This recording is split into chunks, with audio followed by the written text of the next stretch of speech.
Comedy ഉത്സവത്തിന്റെ പേരിൽ നിങ്ങൾ ചെയ്ത ജോലിക്കുള്ള ആദരമാണ് നമ്മൾ ഇവിടെ നൽകുന്നത്. അത്ര ഗംഭീരമായിട്ടാണ് നിങ്ങൾ ചെയ്തിട്ടുണ്ടായിരുന്നത്. ടിൻചേട്ടാ, ഇവര് ഡബ് ചെയ്തത് എങ്ങനെയാണെന്നറിയോ? വിത്തൗട്ട് CG ഫയലുകളിൽ നിങ്ങൾ ഡബ് ചെയ്തു അല്ലേ? ശരിക്കും പറഞ്ഞാൽ പ്രോപ്പർ ഇതാവുന്നതിന് മുമ്പ്.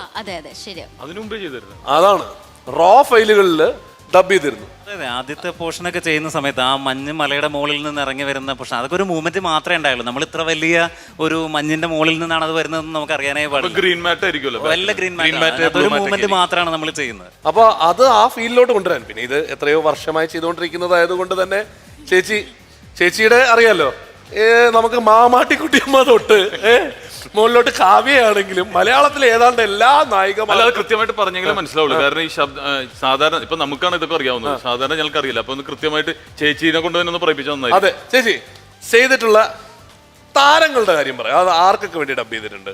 ഞാൻ തുടങ്ങിയത് ഇളനീർ എന്ന് പറഞ്ഞ ഒരു പടമാണ്. പക്ഷെ അതിലെ നായികയുടെ പേര് സത്യം പറഞ്ഞാൽ എനിക്ക് ഓർമ്മയില്ല. പഠിക്കുന്ന സമയത്ത് ഒരു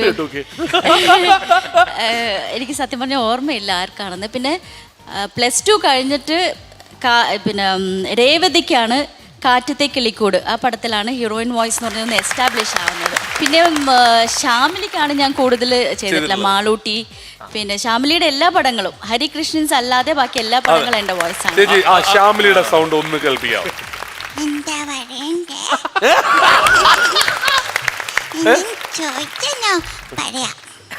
എന്താ മോളുടെ പേര്?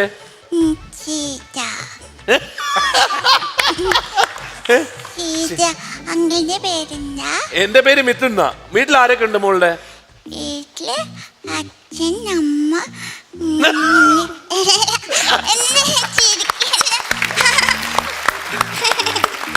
മോള് പാട്ടൊക്കെ പാടുവോ? മോള് പാട്ടൊക്കെ പാടുവോ? പാടും. പാട്ട് പാടിയ എല്ലാരും ചിരിക്കും, നാണാവൂല. രണ്ടുപേരും പാട്ട് പാടാം. രണ്ടുപേരും എന്തെങ്കിലും പാട്ട് പാടി എന്താ തരുവാ? പാട്ട് പാടിയാലേ ഞങ്ങൾ ചോക്ലേറ്റ് തരാം, അല്ലെ കട്ടങ്ങാപ്പി തരാം, എന്തെങ്കിലും തരാം. പിന്നെ പറ്റിക്കോ? ഇല്ല പറ്റിക്കല. എനിക്ക് പാട്ട് പാടിയല്ലേ മിഠായി ഞാൻ തരും, ഉറപ്പായിട്ടും തരും. അല്ല, മുട്ടായി വേണ്ട. ആ ലൈറ്റ് തരുമോ? ഷൂട്ടിംഗ് നിർത്താനുള്ള പരിപാടിയൊന്നും ലൈറ്റ് തരാം, മോൾക്ക് ലൈറ്റ് തരാം. ലൈറ്റ് തരാം. മഞ്ഞനിക്കൊമ്പിൽ ഒരു കിങ്ങിനിക്കൊമ്പിൽ ആടിരുന്നോരു കാത്തിരുന്നോരു മംഗളിക്കുരുവി എവിടെ എവിടെ? അത് തരൂല്ലേ? എവിടെ തുണി എവിടെ ദൂരക്കുരുവി?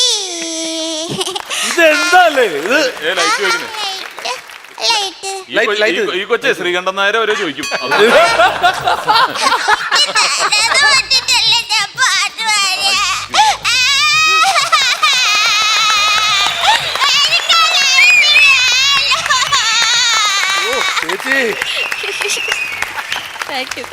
അപ്പോ അനുഷ്കയ്ക്ക് ഡബ് ചെയ്തില്ലേ? ദേവസേനയ്ക്ക് വേണ്ടി ഡബ് ചെയ്തില്ലേ? അതിലെ ഒരു ഡയലോഗ് പറയാമോ ചേച്ചി? ദേവസേനയ്ക്ക് വേണ്ടി ഡബ് ചെയ്തൊരു. എനിക്ക് കറക്റ്റ് ആയിട്ട് ഓർമ്മയില്ല. നമ്മൾ മാത്രമല്ലേ ഒരു വിചാരണയും കൂടാതെയല്ലേ നിങ്ങൾ എന്റെ കയ്യിൽ വിലങ്ങ് വെച്ചത്? എന്നെ കുറ്റവാളിയാണെന്ന് നേരത്തെ തീരുമാനിച്ചു കഴിഞ്ഞില്ലേ? എന്ത് ന്യായം? കാട്ടാളന്മാർക്കിടയിൽ പോലും ഇങ്ങനെയൊരു ആ സംഭവത്തിന്റെ ആ ഫീല് മുഴുവൻ അനുഷ്കയുടെ ആ മുഖത്ത് വന്നതിന്റെ ഇരട്ടി ഫീലാണ് ഈ സൗണ്ടിൽ വന്നിട്ടുള്ളത്.